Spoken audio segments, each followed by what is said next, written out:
Bienvenidos a Noticias Cámara de Representantes. Estos son nuestros titulares.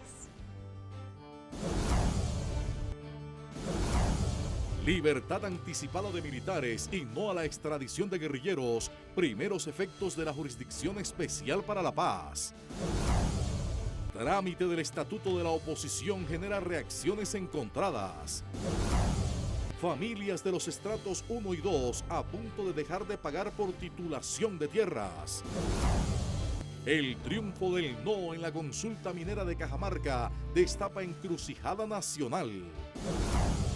Rotundo no de representantes a eventual reforma electoral que ampliaría el número de curules en el Congreso. Para que las becas en el país no se pierdan, crearán Sistema Nacional de Información. El autismo, silenciosa enfermedad en el país que no tiene cifra exacta de colombianos afectados. Y en Zona Digital, espere lo más trinado esta semana. La Cámara de Representantes aprobó la conciliación de la Jurisdicción Especial para la Paz, que es la columna vertebral del pacto firmado con las FARC en La Habana. Estos son sus primeros efectos. Mediante un decreto se creará la Comisión de la Verdad, la Unidad de Búsqueda de Víctimas, el Tribunal Especial para la Paz y se empezarán a escoger a los magistrados que lo integrarán. Habrá libertad anticipada de los militares que se acojan a esta jurisdicción y se asegura la no extradición de guerrilleros de las FARC. Lo que pedían nuestras Fuerzas Armadas, los militares, que su manual de operaciones sea constitucionalizado, así se logró. También se previó para que los terceros no fuera obligatorio llegar a la Jurisdicción Especial de Paz, sino facultativo con algunas garantías. Igualmente la rama judicial, algunas solicitudes que presentaron también fueron acogidas. Aunque no es fácil que todos estos sectores estén de acuerdo, todos tenemos que ceder en algo para que la justicia transicional pueda darse en nuestro país y empezar a implementar los acuerdos de paz. Sin embargo, habrá delitos que no serán amnistiables. Los delitos sexuales y los delitos carnales que tuvieron en el proceso de guerra en este país y hoy, posterior al posconflicto, no son amnistiables. Y en ese contexto las mujeres, especialmente todas las víctimas del conflicto en lo que es violencia sexual, van a tener una garantía de que allí se les haga un proceso de seguimiento, de investigación, pero de juzgamiento y obviamente de reparación. La última palabra la tiene ahora la Corte Constitucional, que hará la revisión automática del acto legislativo.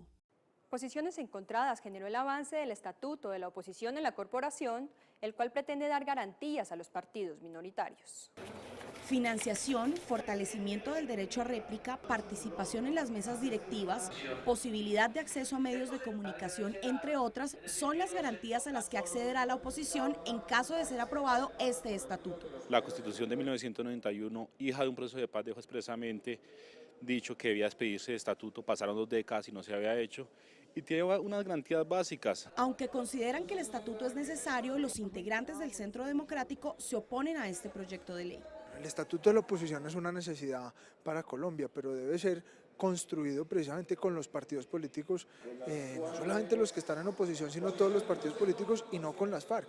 Lo que no se debe aceptar es un estatuto de la oposición hecho por las FARC a la medida de las FARC e impuesto vía fast track al Congreso de la República. Si prospera un proyecto de ley que hace trámite en el Congreso, las familias de los estratos 1 y 2 no pagarán por la titulación de predios que hayan sido legalizados. Más de 1 millón de familias que requieren la legalización y titulación de su vivienda se verían beneficiadas de aprobarse este proyecto de ley de autoría del actual presidente de la Cámara de Representantes. Lo que busca es que en todos los municipios donde se ha adoptado la política pública de legalización de los asentamientos subnormales, todas aquellas personas que hoy ocupan esos bienes desde antes de la vigencia del 2003 de la obligatoriedad del POT, puedan tener acceso a sus escrituras de manera gratuita, que no tengan ningún costo, ni el registro de las escrituras, ni tampoco la legalización y las curadurías de las edificaciones que allí existen. El proyecto, que ya fue aprobado en Cámara de Representantes, hace su trámite en el Senado de la República, donde debe ser discutido y aprobado para finalmente pasar a sanción presidencial. El triunfo del no en la consulta minera de Cajamarca, municipio del Tolima, plantea una encrucijada nacional sobre la validez de los títulos mineros. ¿El oro o el agua? Esa fue la consigna que dejó el inédito referendo en el cual los cajamarcunos decidieron por la conservación de su agua, su campo y su biodiversidad ante las pretensiones de la empresa minera Anglo Gold Ashanti, que trataba de crear en La Colosa una mina a cielo abierto y de gran profundidad. La respuesta de este pueblo tolimense ante estas pretensiones fue contundente. Nosotros defendemos la vida y no permitimos por nada que se vaya a cambiar la vocación de las gentes de Cajamarca, que se deje de producir alimentos, que se deje de mirar un elemento tan vital y tan contundente en la vida de cualquier ser vivo, pero sobre todo el ser humano, el agua, la contaminación de las fuentes hídricas. Una pregunta surge después del triunfo del no, y es qué hacer con los títulos mineros en más de 1000 municipios del país. El dilema radica en la subsistencia y en la tradición económica. Un fallo de la Corte Constitucional fija parámetros decisivos. Lo primero es que hay que entender que Cajamarca tiene unas particularidades muy especiales que no se repiten en todos los municipios del país. No es de tradición minera y por lo tanto se amparan en el Código de Régimen Municipal que le permite a los municipios a los cuales una actividad económica le cambiaría su tradición productiva para hacer una consulta popular. Municipios que han sido mineros por naturaleza no podrán acudir al mismo expediente.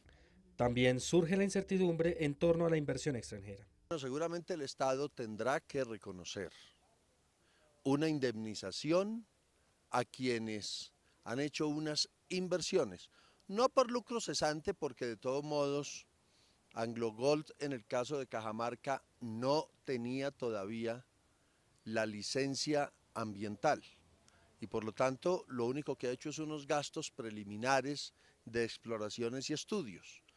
Ahora, Cajamarca enfila sus baterías contra la minería ilegal.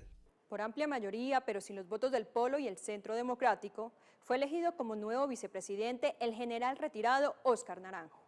Con 168 votos a favor, el Congreso en pleno eligió al general en retiro Óscar Naranjo Trujillo como el nuevo vicepresidente de la República.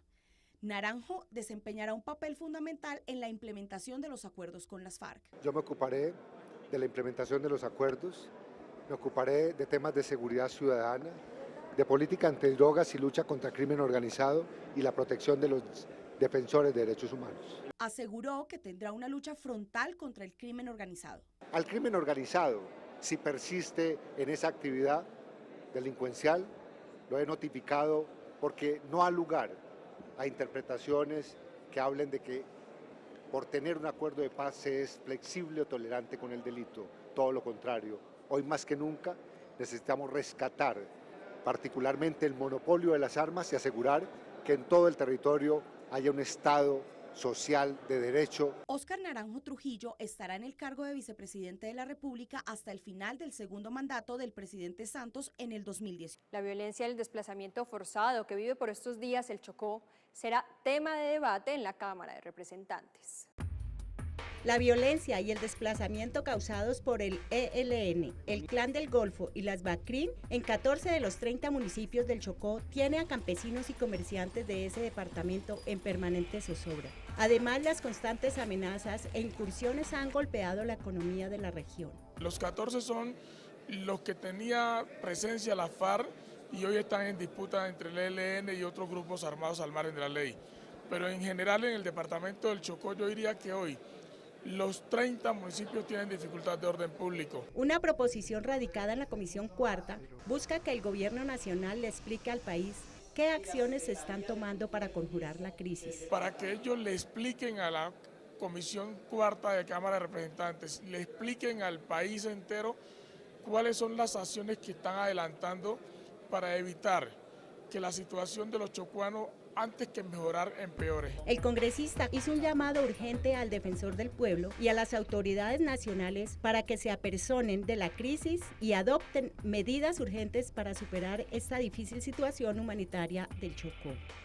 El último incidente de tropas venezolanas que incursionaron en el territorio colombiano en Arauca generó la reacción del legislativo y propuestas para evitar nuevos casos.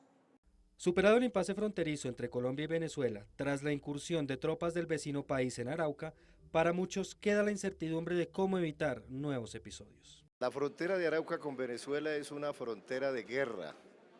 Ahí permanece el ELN, las FARC, o los paramilitares, o los traficantes de drogas, o los traficantes de armas, o los contrabandistas.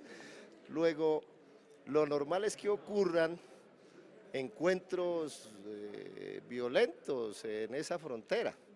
Eso hay que meterlo en el contexto para entender por qué ocurren tantas cosas en la frontera. Pero eso nunca es una forma de justificar o de que yo como colombiano vaya a decir que las autoridades venezolanas pueden disparar contra colombianos. Pues no lo pueden hacer, está mal hecho, lo han hecho. Pese a las tensiones, los pobladores y sus representantes aún confían en el poder del diálogo y la diplomacia para superar conflictos futuros. Soy optimista en el sentido de creer que las vías diplomáticas harán que esas provocaciones no se vuelvan a presentar. Para los pobladores fronterizos es imperativo mantener un equilibrio binacional para evitar una confrontación armada. Para que las becas en el país no se pierdan, avanza la Cámara de Representantes, una iniciativa que busca crear un sistema de información ágil y efectivo dirigido a los estudiantes. 320 becas académicas se desperdician semestralmente debido a la falta de información para los interesados. Un proyecto de ley busca reducir a cero esta cifra. Por primera vez se crea una plataforma única virtual donde todo aquel o aquella que ofrece una beca desde el sector privado o público tendrá que montarla en esa plataforma para que cualquier ciudadano a través de la plataforma que queda reglamentada, 6 meses tiene el ICETE y el Ministerio de Educación para reglamentar la ley, para que los colombianos desde el territorio, sin tener que llamar concejales, ni alcaldes, ni a diputados, ni a congresistas, ni a nadie para poder acceder a una beca. Esta revolución de educación superior, como la llama su autor, garantizará que además se deje de hacer política con el derecho fundamental a la educación. Unánime rechazo provocó entre los representantes la propuesta de la misión electoral especial de ampliar el número de curules en el Congreso colombiano. Con un rotundo no, congresistas y voceros de los partidos rechazaron el incremento del número de congresistas en la Cámara de Representantes propuesta por la misión especial electoral. La única respuesta que puede uno darle a esta petición de la misión electoral es un no rotundo. Y no creería que al seno de la Cámara de Representantes una propuesta de esta naturaleza pueda tener alguna acogida en el seno de los miembros de los distintos representantes de los departamentos. Yo creo que eso no tiene ninguna razón de ser. Rechazamos contundentemente esta nueva propuesta, que sean estas propuestas las que se le lancen a los colombianos en un momento de esta coyuntura social y política, y más cuando la economía ha llegado a crecimientos tan bajos como el último trimestre, que es de 1.2, ahora vamos a hacer más derroche. Me parece fuera de lugar esta propuesta y sobre todo en este momento. Para los congresistas, ni la opinión pública ni la economía colombiana resisten semejante propuesta. Si el sistema electoral que se implementa es mejor para el país, le permite a los colombianos exigirle cuentas a los congresistas, cosa que hoy no existe, pues eso es mejor que el sistema actual y si el sacrificio implica tener 20 o 30 curules más, pues vale la pena. Una ley de la República está a la espera de recursos para su ejecución. A casi un año de sancionada la ley que conmemora la fundación del municipio de San Antonio en el sur del Tolima, aún sus habitantes no han podido disfrutar de sus beneficios. Poco o nada se ha hecho sobre el particular. Por eso, con mucho respeto, le hemos solicitado en una carta al señor presidente de la República para que con ocasión del proyecto que pronto aprobaremos en el Congreso de la adición presupuestal se tenga en cuenta justamente en esta adición las inversiones públicas que necesita San Antonio en el departamento del Tolima. Esta ley también representa obras de inversión para los municipios de Rovira y Chaparral en el mismo departamento. San Antonio por esta época está cumpliendo 102, pues queremos que sus pobladores de alguna manera tengan algún beneficio, algún incentivo. El representante Osorio le recordó al gobierno que San Antonio hace parte de los municipios de consolidación territorial por haber padecido a gran escala la violencia del conflicto armado en el país. Mejorar los controles sobre las empresas de servicios públicos en el país para evitar nuevos casos como el de Electricaribe es una iniciativa que se abre paso en el legislativo. Con un apoyo mayoritario, la plenaria de la Cámara aprobó la realización del debate de control político a las empresas prestadoras de servicios públicos domiciliarios. Queremos saber en Colombia quién regula, quién controla, quién vigila el tema de los servicios públicos domiciliarios. El representante aseguró que son los usuarios los verdaderamente afectados por las altas tarifas y por esto los organismos de control serán testigos del debate. ¿Qué está pasando con las tarifas en Colombia? ¿Quién las calcula? ¿Qué pasa con el alumbrado público en Colombia? Es impuesto. ¿Qué pasa con los subsidios que se aprueban para los estratos más bajos en tema de las tarifas? Por ejemplo, los estratos de energía. ¿Qué pasa con el subsidio del FOES? Esto es importante que la gente lo sepa. A su juicio, es necesario incrementar el talento humano en la Superintendencia de Servicios Públicos en los 32 departamentos del país. Hacer uso de la energía solar en las instituciones educativas y de salud es lo que busca un proyecto de ley que inicia su trámite en la Comisión Quinta. Lograr que todos los hospitales, centros de salud y escuelas de las comunidades no interconectadas puedan acceder al servicio de energía a través de paneles solares es lo que pretende la representante a la Cámara, Karen Cure, con este proyecto de ley. Que se lleve a todas las regiones del país, no solamente en la costa que tenemos, por ejemplo, el sol casi todo el tiempo del año, sino que en otras regiones, sobre todo donde no llega la energía, donde ellos mismos puedan incluso en sus propias casas poder generar su propia energía a través de paneles solares. Hizo un llamado a los mandatarios locales para que apoyen esta iniciativa y la empiecen a incluir dentro de sus planes de desarrollo. La idea es involucrar a todos los entes gubernamentales, en caso de los municipios, en caso de los departamentos, que dentro de su inversión en infraestructura educativa, por lo menos un 10 o un 15% de estas nuevas obras en infraestructura sean autogeneradoras de su propia energía. Indicó que además de reducir costos, también se busca ser amigable con el medio ambiente. Crear una base de datos genética para identificar rápidamente a los abusadores sexuales en el país es lo que busca un proyecto de ley que hace trámite en la corporación. Evitar que los casos de abuso sexual, especialmente en contra de menores de edad, queden impunes o se tarde demasiado en su judicialización es lo que se pretende con la estructuración de una base de datos genética. Estos mecanismos, esta base de datos, podemos de una manera inmediata tener la prueba para poder judicializar y que este tipo de asesinos sádicos que se meten con nuestros niños y mujeres en Colombia puedan ser condenados con severidad.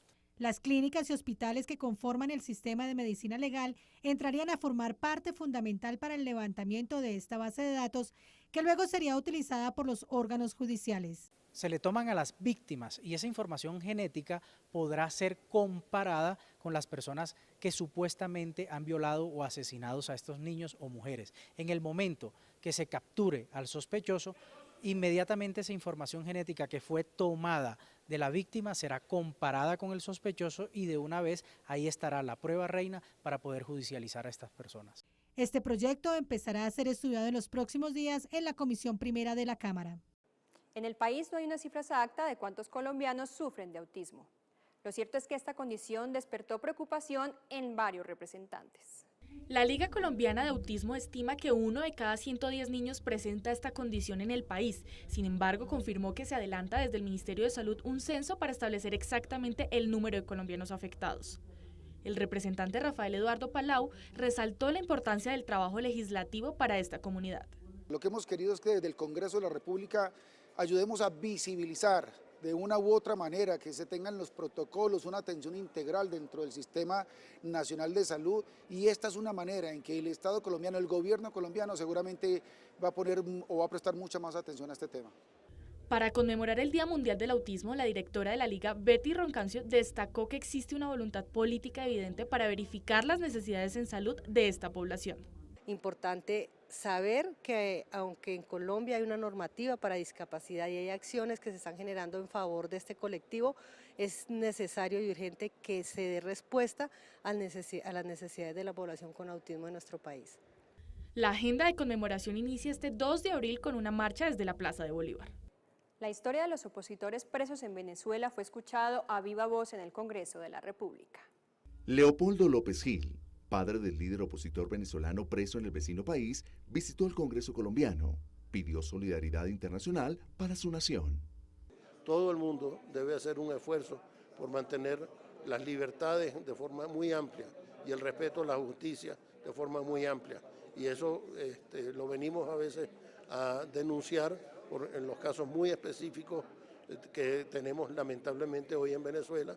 Por su parte, la representante María Fernanda Cabal expresó su voz de apoyo con el pueblo venezolano. Desde hace 2 años tuvimos la iniciativa de recoger firmas de los congresistas para activar la Carta Democrática, que significa que cuando un país, miembro de la OEA, incumple, se convierte en un régimen, empieza a ser dictadura, inmediatamente los demás países lo protegen firmando esa carta. El padre Leopoldo López encarna la lucha por la libertad y que no se nos olvide que cualquier país puede estar en este riesgo.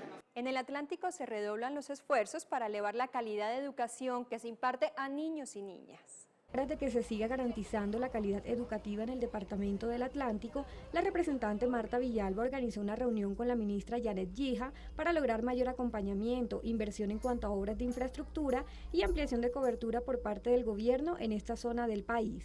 El balance fue muy positivo. Hay unos compromisos muy claros por parte del Ministerio de Educación para que el Atlántico siga avanzando en materia educativa, por lo que celebramos la inversión de 180.000 millones de pesos que serán destinados para 24 nuevos proyectos y que estarán beneficiando a más de 20.000 estudiantes. Asimismo, reitero mi compromiso con este tema desde el Legislativo, donde venimos promoviendo iniciativas como el proyecto de elevar a política pública el programa Serpilo Paga y el que busca regular el programa de alimentación escolar en todo el país. El evento se llevó a cabo en Baranoa Atlántico y contó con la asistencia del gobernador Eduardo Verano, los alcaldes, los secretarios de Educación y los rectores de instituciones públicas y privadas de este departamento.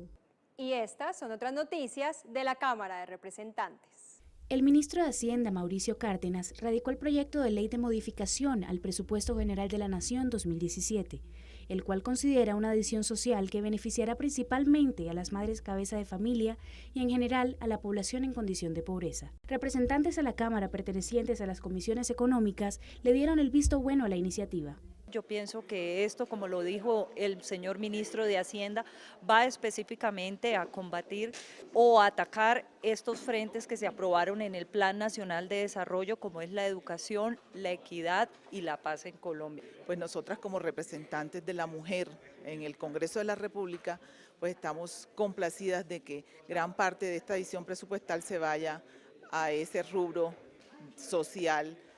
El ministro también resaltó que la reforma tributaria que se implementó este año es el pilar de esta edición, ya que gracias a esta hay mayor presupuesto para los distintos sectores, tales como educación, salud, entre otros. La consulta minera de Cajamarca fue tendencia en las redes sociales. Aquí lo más trinado esta semana. Bienvenidos a Zona Digital. Para el representante de la Cámara por el Partido Liberal, Luciano Grisales, la consulta popular a favor del no fue contundente al rechazar proyectos mineros que ponen en riesgo la agricultura y el medio ambiente de su región. @Luciano Quindío. Contundente. 6.166 votos por el no contra 76 votos por el sí.